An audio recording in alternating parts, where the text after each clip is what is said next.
What's going on, everybody? It is great to have you with me. Well, Jordan Addison went from being ruled out of bounds to being ruled out of practice for at least the next week.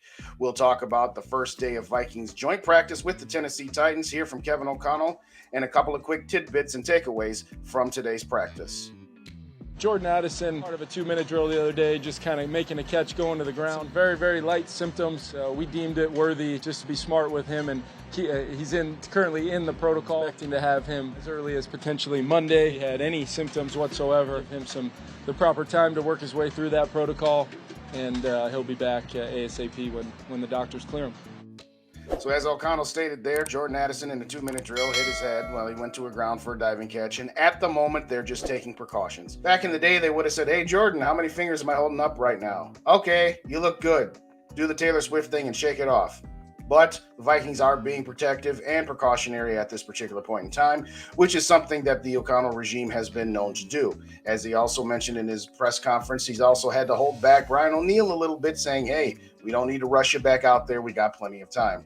There's absolutely no reason to go out there if he is displaying concussion-like symptoms.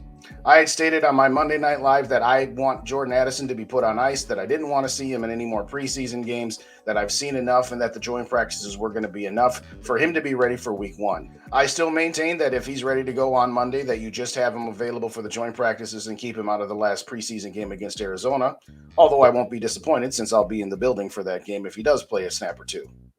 I'll take O'Connell at his word that no, this does not lead me to believe that Jordan Addison is going to have any type of injury history. As far as the actual joint practice today, well, Mike Zimmer would be very proud because the defense ruled the days for both sides. Brian Flores didn't hold back. He blitzed a lot. We saw Danielle Hunter and Marcus Davenport in the backfield quite often. Brian Flores sure wasn't worried about showing his hand. Now, he probably won't be doing that in the actual preseason game where it's on live television and the all 22 is in play. But it was nice to see, for once, an attacking defense.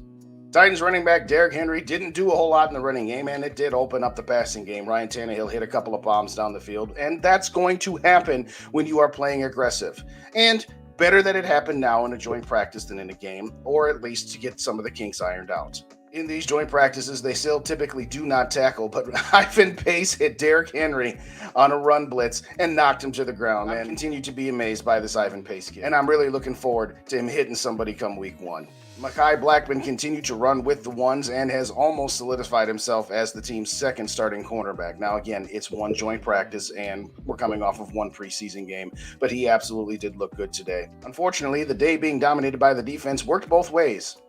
It's not to say that Kirk Cousins and the offense didn't do anything against the Titans defense. Vikings offense did not look good in either one of their 2-minute situations. Both Kirk Cousins and Nick Mullins had interceptions, and part of it was the fact that they were going against the wind. Now, didn't adjust for it as well as he could have, and O'Connell addressed that in his press conference saying, hey, yeah, he's got to put a little more drive and a little less finesse on that one.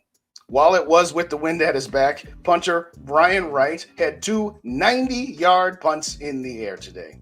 Obviously, that's probably never going to happen in a game, but it was utterly ridiculous to see it the first time. And then on the very next punt, he does it again.